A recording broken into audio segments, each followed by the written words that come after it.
Hi, this is Grant Schnarr, Senior Chaplain at Bryn Athyn College. I want to talk to you today about something we hear a lot about, and that is the idea that God is love. Now, when we hear this, we might think, well, that's the most trite thing I've ever heard. Every religion talks about that. It's on bumper stickers, things like that. And I guess in one sense, when I think about Swedenborg and the new church, and that being the basic fundamental doctrine of the new church, that God is love, that puts the new church in the same category as Christianity and the belief there that God loves us. And yet at the same time, I think the way Swedenborg brings that forth is very different than the way most people see it traditionally, and even true in Christianity. I think all of us have had that, have heard someone or maybe encountered someone that tells you that God loves you and then basically goes ahead and says, yeah, but if you don't belong to my church, you're going to go to hell. Or if you don't believe in God in a certain way, you're going to go to hell. And what Swedenborg says is that is not true. It's not simply that God is loving, but that God is love, that the essence of God is love, manifest in Jesus Christ as a human being, but in essence, pure love. And so we're told even in the first epistle of John, the very first thing he says, God is light, God is love, and God is life. Wow, light, love, and life. And that light is God's beautiful wisdom that flows to us. That love is the heat of God, the warmth that God gives us. And of course, the essence of that is life itself. But the difference between God being loving and God being true love is that God does not condemn us. Those places in the Bible that talk about that, that's because people were so simple at the time. They were like children. They needed strict rules, almost like they needed a parent who'd say, do not do this or you will be hurt, kind of thing. Whereas now we're at a point in our development as a human race to see that's not true. There is no judging God up there. If God is love, then God can't be something else. If God is love, then God isn't going to throw us into eternal damnation in hell because we didn't do what he said. No, rather, God creates us with the choice to follow him, the choice to be filled with his love, and the choice to turn away and do the other thing. We create our own hell. God doesn't cast us anywhere. We cast ourselves there.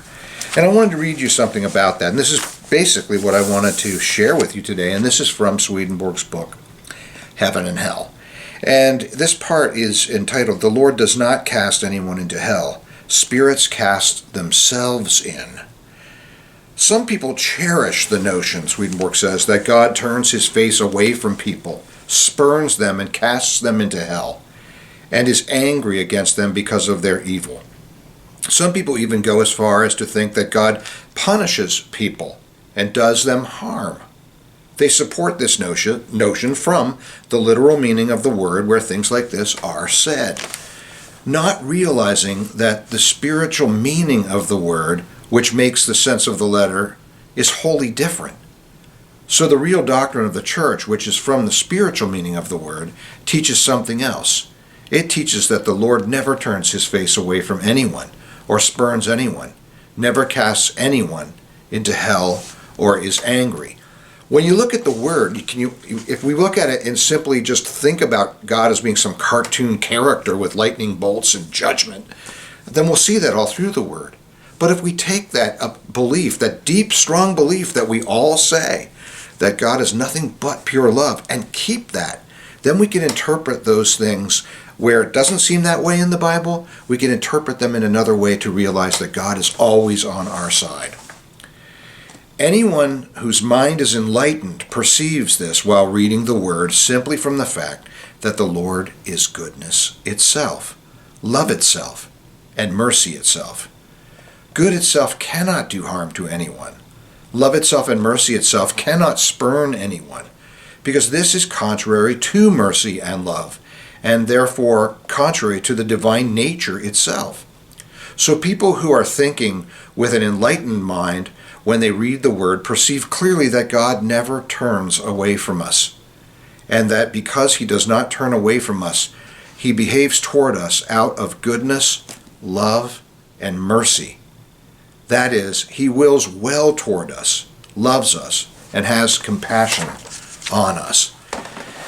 If we hold on to that idea, that belief, the core belief that God is love, nothing but love, no ands, ifs, buts about it. It's not God is love and yet this will happen, or God is love but he still has this judgment about us, or God is love but he's still going to put us into this prison for eternity.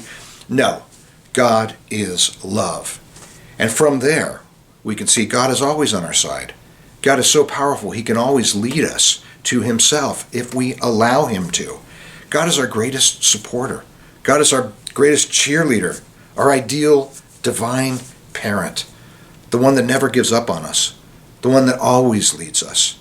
That is a God, not only a God of love, that is a God who is love. God is life. God is love.